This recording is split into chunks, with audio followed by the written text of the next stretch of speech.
You bought this high-rise condo just to live with me? That's quite the choice. Well, I guess I can't say no. I'll live with you then. Great. Stop sulking, and let's start getting along, all three of us, from today. What on earth are they talking about? The people in front of me are my ex-husband and former mother-in-law. Yes, we've been divorced for a while now. My former mother-in-law, who claims she did it all for me, is incredibly self-centered. She never cared how I felt and always dumped the cooking and cleaning on me. My ex-husband, probably because of how he was raised, is just as self-absorbed.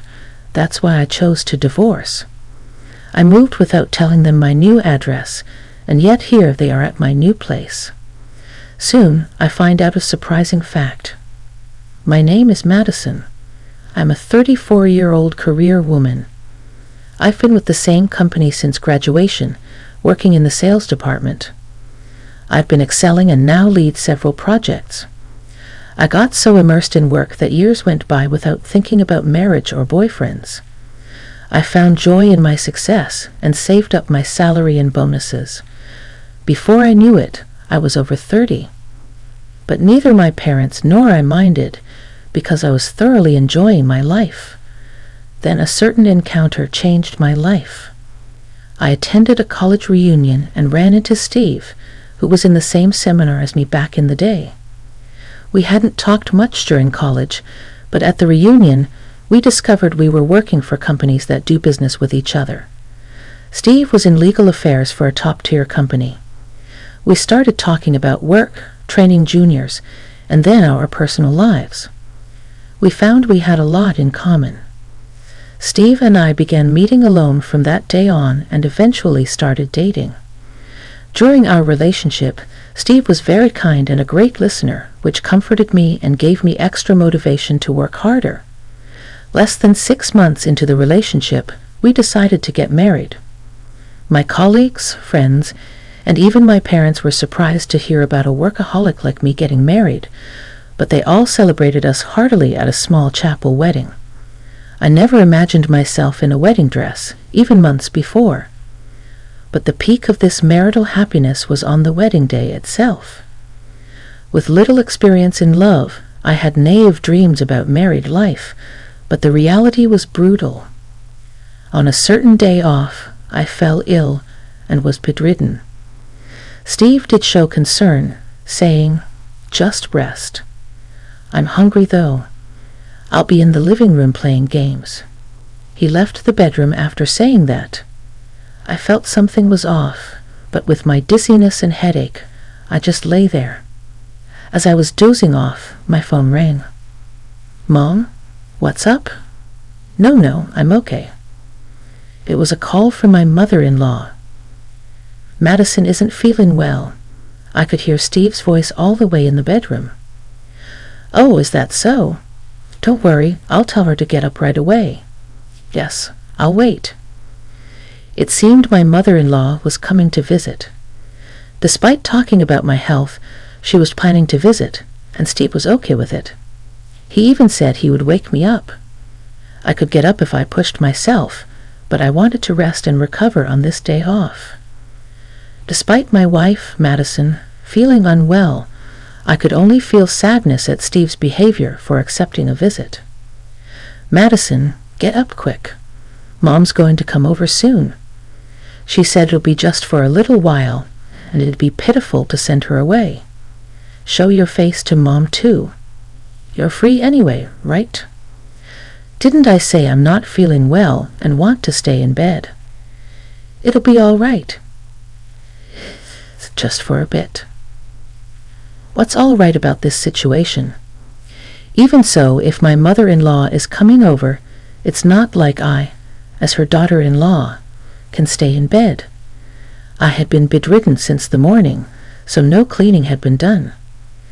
Last night's dinner mess, the cluttered living room, and even the laundry had been left untouched. Steve never lifts a finger to help with the housework. Somehow, I managed to get up and did the cleaning and tidying in the 1 hour before my mother-in-law arrived. All the while, Steve just continued playing his games, unfazed. It's quicker to do it myself than to be hindered by his half-hearted help, but I wish he had at least shown the gesture of offering to help. By the time I had done the bare minimum cleaning and gotten myself ready, the mother-in-law arrived. Steve greeted her cheerfully. "Mom wants tea. It's almost lunchtime, so could you take care of lunch for me and Mom? You're going to eat, right, Mom?" "Yes, I'll have some. I brought your favorite strawberry cake for dessert, so let's eat it together."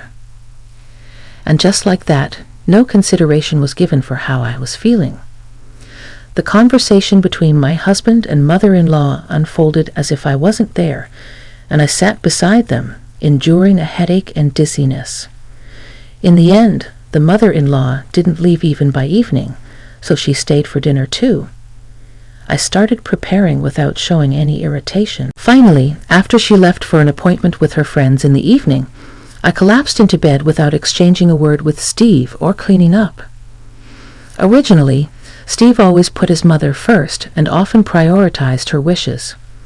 Since his father had already passed away, he would say, "I'm worried about Mom. She must be lonely," and frequently visit her place. He'd also never missed an opportunity to give her gifts with each season. At first, I thought it was sweet how he cared for his mother, but I was mistaken. His mother was always his top priority. Her word was law, and the number of nights he spent at her place just kept increasing. It was always about Mom, for Mom, with Mom. Whatever it was all about Mom. Yes, Steve is what you'd call a mama's boy. Comparing me with his mother became the norm. Moreover, every time they went out, it was always to his mother's house. Just 6 months into our marriage, my husband was already neglecting me, spending all his free time with his mother. His mother seemed to adore her son excessively, and though I had dreamed of a happy married life, I soon found myself increasingly alone as her presence loomed larger. There was a reason why the mother-in-law couldn't let go of her son: money. She had a significant spending problem. It wasn't just coffee or outings with friends. She spent money on travels and brand-name shopping sprees. Because of this, she frequently hit up Steve for money this month. "I need $2,000, she'd say without a hint of shame, and Steve would always hand it over without hesitation. Then her request for money started affecting me too. "Madison, I need you to prepare $44,000 by tomorrow." "What? What do you need $44,000 for?" "I'm going on a trip next month, so I'm counting on you." I was shocked by a demand I'd never even gotten from my own parents. Raised with strict rules about lending and borrowing money, I was utterly taken aback by her assumption that not paying back was the norm. "That's impossible. I refuse." I didn't give her a single penny. "It's not like I'm asking you for a gift. Don't be so stingy." "Fine, Steve will give it to me." Every time she asked, Steve would just give in. That's why she doted on him so much. "Mom's in trouble. It's only natural to help her out a bit," was Steve's response whenever I brought it up.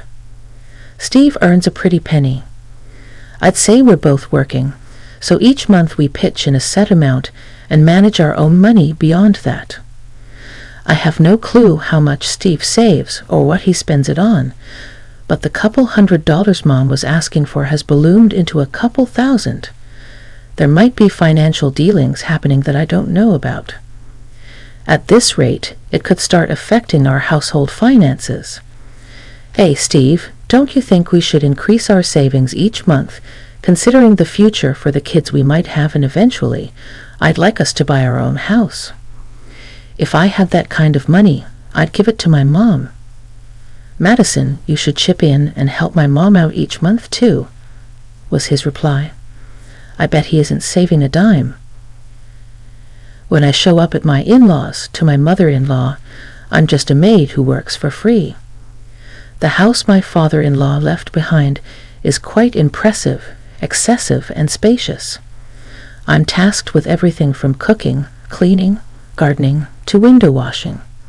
Still, being married, I complied without complaining. Madison, I'm really sorry to ask this of you every time. I just can't clean anymore since my legs have gotten weak. The woman who gallivants daily. What is she even saying? I smiled politely at my mother-in-law while muttering this in my heart. She just enjoys bossing me around. My oblivious husband neither helps me nor sees the need to, believing instead that his mother is toughening me up to be a good wife, thinking she's incredible for it. Then Steve said something unbelievable. It seems like Madison's mom didn't have much time to take care of her, show her how to clean and cook. Will you teach her the ropes? Sure, I replied. My folks managed a rice mill in our hometown and stayed occupied daily. Yet, amidst their hustle, Mom consistently carved out time for me, and Dad did too. Despite being an only child, they didn't press me into helping out. Instead, they encouraged me to play and follow my passions. Kids aren't meant for labor. Pursue your passions was their mantra, quite the departure from my mother-in-law's perspective. Eventually, I confronted Steve, not just for my parents, who shed tears of joy at our wedding, but also for myself. What do you mean? My mom always looked after me well. Don't you find fault in what your mom is suggesting? Can someone who's too frail to clean go out and travel every day? She's just shoving her housework onto me. I refuse to do your family's chores anymore. I don't want to come here again. However, the response I got from Steve was filled with anger. How can you say such awful things about my mom? She's just trying to make you into a proper wife. You're demonizing her without a shred of gratitude. If you're going to talk like that, we might as well get a divorce. With that, Steve, to my shock, pulled out a divorce paper from his bag, filled it out, and threw it at me. How about that? I'm serious.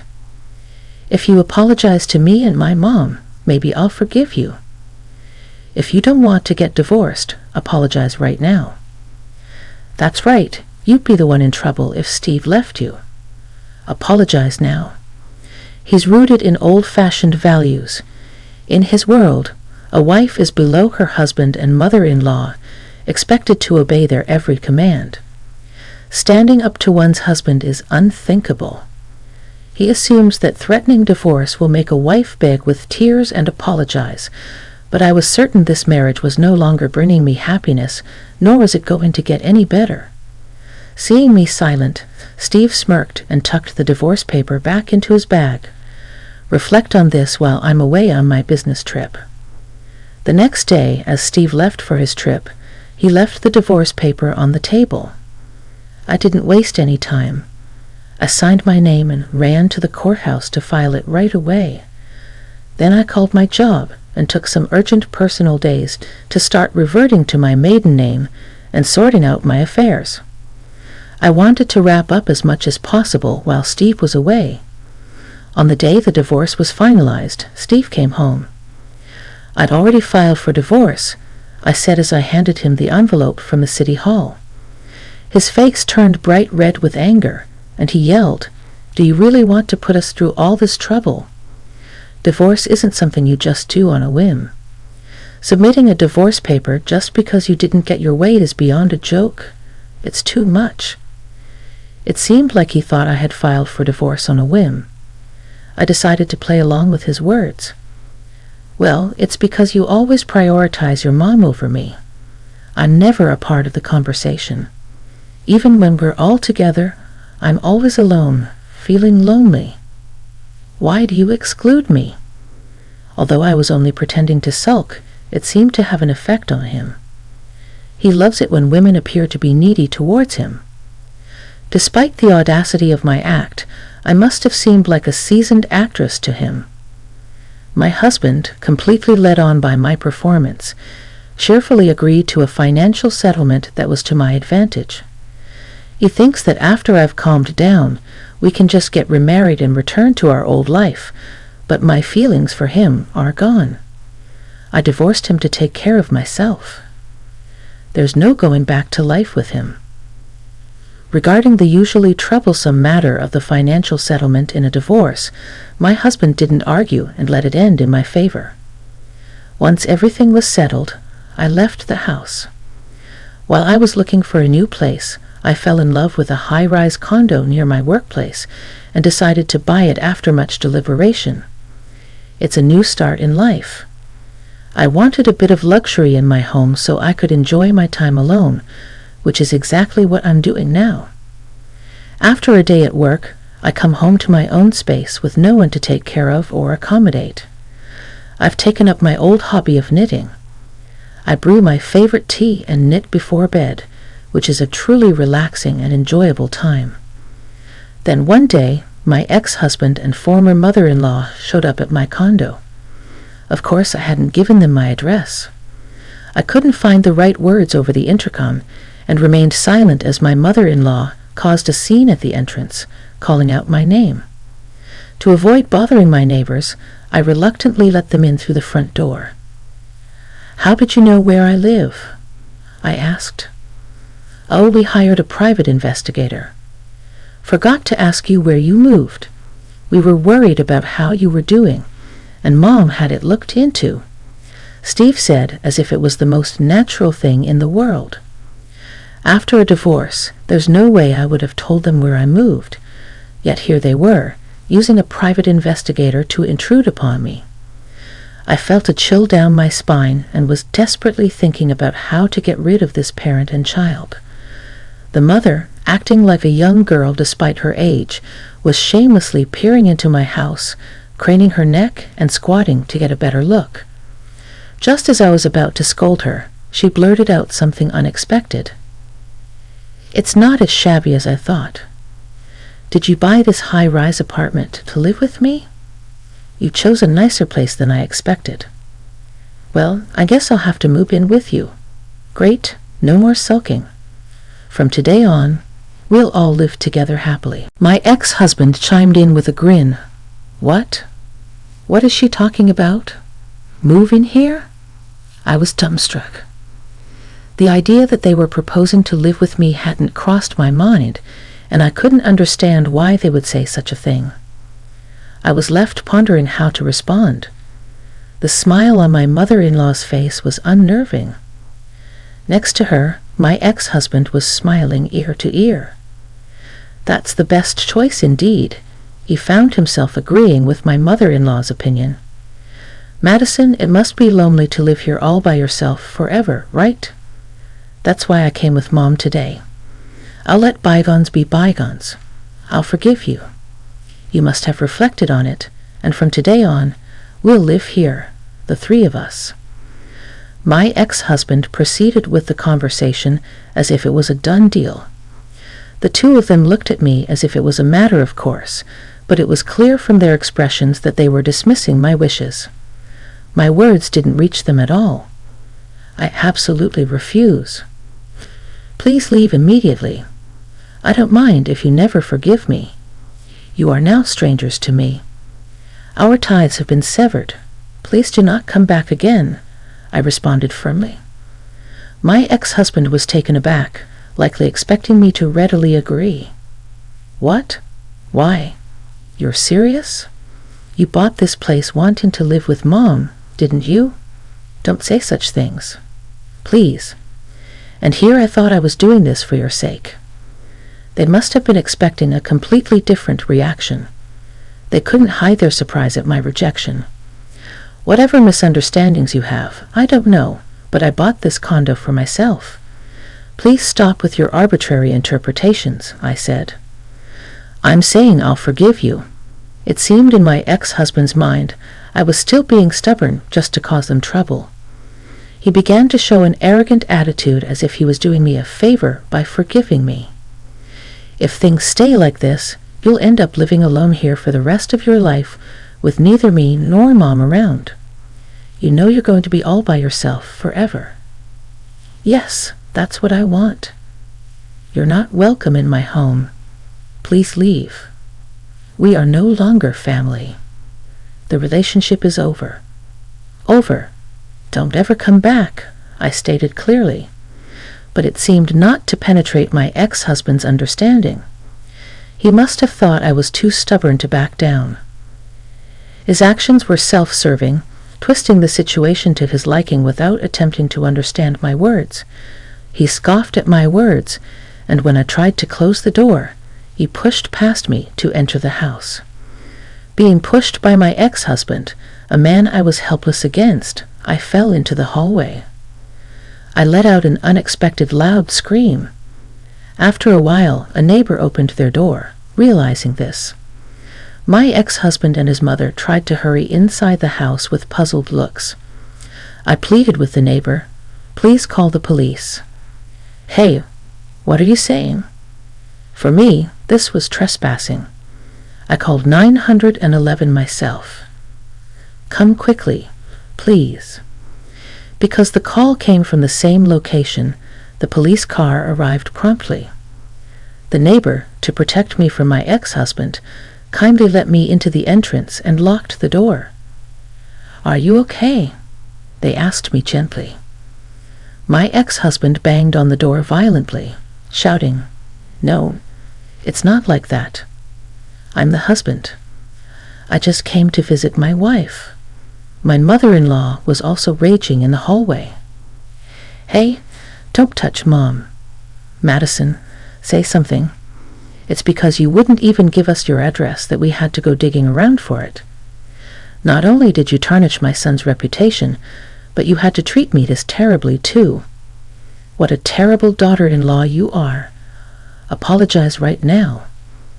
The incredible volume of their voices echoed down the hallway. Given that it was a weekend morning, it's likely that many residents were home. One by one, doors began to open, and the commotion escalated to the point where onlookers started to emerge. Fortunately for me, though I was new to this apartment complex, I always made sure to attend the meetings, and was known for being considerate despite my youth. I had already established a relationship of trust with the other residents despite the disturbance caused by my ex-husband's sudden appearance. I wasn't shunned. Instead, everyone was kind, asking if I was all right and if I needed help. They said just give them a shout. Based on testimonies from neighbors and other local residents, my ex and his mom were taken away by the police for trespassing. The neighbor who I had asked to call the police, despite being inconvenienced, said, "I work in the legal field, so I know a lawyer who's an expert on stalking. I'll introduce you." And he did just that. Come to think of it, my ex-husband used to work in legal affairs too, but he seems completely oblivious to the laws he's breaking. I bet he'll never realize it. A few weeks after the incident, an old friend from college reached out to me. She said she saw my ex-husband walking happily with a young child.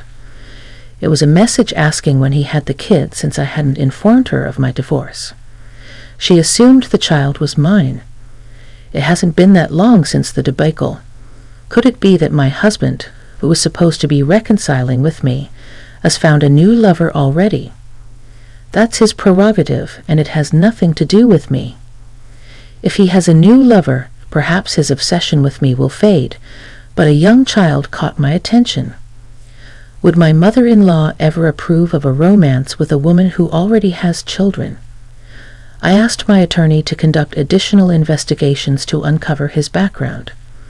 A reputable detective agency arranged through the law firm took on the task of investigating my ex. Then I was informed of the shocking result. My ex had been cheating on me long before our divorce. Though my feelings for him had long since vanished, I never imagined that he had been betraying me from the start. I thought all the weekends he spent with his mother, staying at his parents' house, leaving our home empty or for family obligations were just that. I was told so, and seeing how his mother acted, I had no reason to doubt it. But in reality, he was probably going to see his mistress. I could feel my heart in turmoil. To my ex-husband, all women are inferior to him except for his mother, who reigns supreme in his life. He thinks it's okay to ridicule or scorn any other woman, including me, while having a wife. The act of cheating, as well as convincing himself it's only right to get back together with his divorced wife, stems from him painting things in a light that suits him. Even as he's pressuring me for reconciliation, he's still seeing his mistress in his mind. This situation makes perfect sense. As I pore over the investigative report, it indicates that despite having no intention of marrying, he's been leading his mistress on with talk of a future. He's been keeping her hopeful to maintain their affair, and then there's the young child he was seen walking with, the legitimate child of my ex-husband born by his mistress. Yes, he had two families. The child was born around the time he and I were married, unaware of anything. The report made me feel more nauseous than sad or angry. Following my attorney's advice, I immediately switched to filing for damages due to the affair. If it's within 3 years of discovering the infidelity, one can file a suit. There's no time to wallow in sadness or anger. My feelings for him are long gone. I can't afford to waste any more time on such a person. I mechanically proceed with the preparation for the appeal. Simultaneously, I'm suing the mistress for damages due to her infidelity. Upon learning of my ex-husband's mindset, who hasn't given up on reconciling with me while still implying marriage to his mistress, Emily is furious. I'll sue for marriage fraud. He'll never see the child again, but just hinting at marriage is unlikely enough for a lawsuit. I thought I'd probably end up just crying myself to sleep, but to my surprise, it turned out he had taken a significant amount of money from Emily, claiming it was for their wedding fund. Of course, the money ended up with my mother-in-law. Her spending habits are out of control, her demands ever escalating. Steve was trying to appease his mother, who was upset with the complications between us, by granting her the dream of an overseas trip on a luxury cruise ship. He reserved the best room and had also booked the most luxurious hotel. The money he had received from Emily was used to cover those expenses. Once she learned this, Emily managed to bring about a case, claiming damages for the affair, child support payments, and now he's being charged with fraud. My ex, who was always begging his mother for money, had no savings. He incurred a substantial debt, and their grand family home was seized. Yet his debts only grew. He paid me my damages in one lump sum, and now we are entirely estranged. However, the situation between Emily and my ex is slightly different because they have a young child together. He had agreed to pay child support every month, but those payments soon fell behind.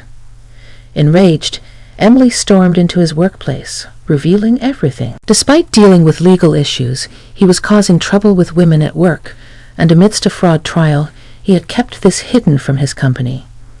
When Emily burst in, everyone found out, and he was quickly shunted aside to a less important position.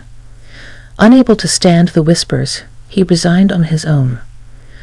With debt repayment and child support looming, he desperately looked for a new job, but found that his reputation in the industry, now tainted with fraud charges, made it impossible even to get an interview. Realizing he can't be picky, he's now juggling 3 demanding physical labor jobs, working himself to the bone with barely any sleep. As for his mother, seeing her son sued and jobless with a mountain of debt, she vanished to avoid getting involved. His mother abandoned him and disappeared. My ex-husband is on the brink of despair. Of course, his mother's story isn't over. Unable to curb her spending, she too has racked up considerable debt. Without a home, she's found herself borrowing easily but facing harsh repayment conditions. Soon falling behind, she's now working tirelessly, constantly under the watchful eye of some unsavory characters. Meanwhile, I'm diving into my job as a sales manager, taking on new projects. I'm achieving groundbreaking results, and now, with a life of my own, I can even make time to study. My growing expertise has earned the trust of clients and boosted company sales. I've been promoted as the first female executive here, and there's even talk of me climbing higher. I'm not letting it get to my head, though. I'm working hard and focusing on contributing to the company. Now that I'm single, my girlfriends have been setting me up on blind dates, but I'm turning them all down. I want to focus on my hobbies and studies. It's my life, and I want to spend it doing what I love, living proudly. I do hope to meet someone special someday, someone with whom I can share mutual respect. For now, I'll keep that hope tucked away in my heart.